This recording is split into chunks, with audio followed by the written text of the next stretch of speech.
But we begin tonight with confusion over the end of the federal transportation mask mandate. Masks no longer required in most airports, trains, buses, but some states and cities have still put the mandate in place. NewsNation correspondent Marky Martin is joining us right now, live from Dallas's Love Field. Marky, how are people responding? Hey, good afternoon, Adrienne. It really is a mixed bag. So I'm here at Dallas Love Field. It's about 50-50 of people who have decided to keep the masks on and those who have decided to ditch them.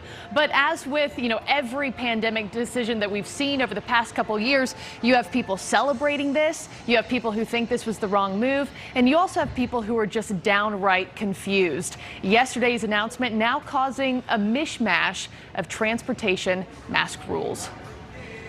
For the first time in 2 years, the federal mandate for masks has become optional. It was the announcement heard round the world that turned into celebration. And for this JetBlue flight attendant, song mid-flight. For the first time since the pandemic, passengers aboard planes, trains, and automobiles got to remove their masks. It's really amazing.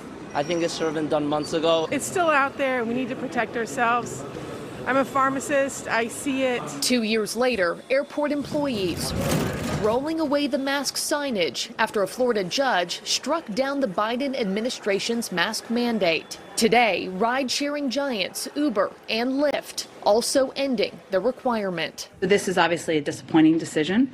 The CDC continues recommending wearing a mask in public transit. But today, President Biden seeming to take a different stance from the press secretary. Mr. President, should people continue to wear masks on planes? That's up to them. The ruling enables airlines, airports, ride-hailing services, and mass transit systems to choose, keep masks in place or ditch them entirely, resulting in rules that vary city by city and mode of transport. New York City's airports and subway system, for example, keeping the mandate intact. COVID does not follow any rules. And so we have to be willing to pivot and shift. Transit hubs around the country choosing to part ways with the mask requirement, asking for travelers to respect one another's personal decisions. We're 2 years in. If you want to wear a mask, wear a mask. But understand it's a personal choice. And Adrienne, just within the last few minutes, we have learned that Illinois is dropping its mask mandate to align with yesterday's announcement. So that means Chicago O'Hare newly without mask requirements. But you can see how this got confusing for a lot of people really quickly, particularly with different hubs, different cities looking to different authorities to make that decision. The example I keep using, I could be flying to New York to go visit friends or family through Texas. I could come here to Love Field, don't have to wear a mask.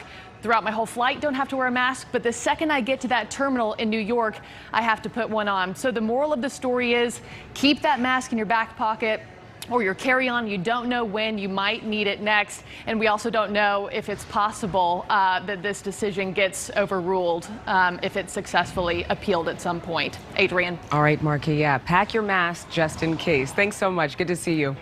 Well, law versus science, the final call on mask wearing on public transportation made, as we've been reporting, not by medical experts, but by a federal judge.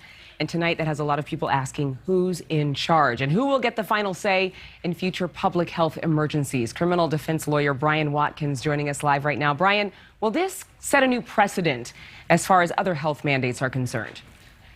It probably will. One thing that's unique about this COVID pandemic is that it lasts so long. We're into like year 2 now.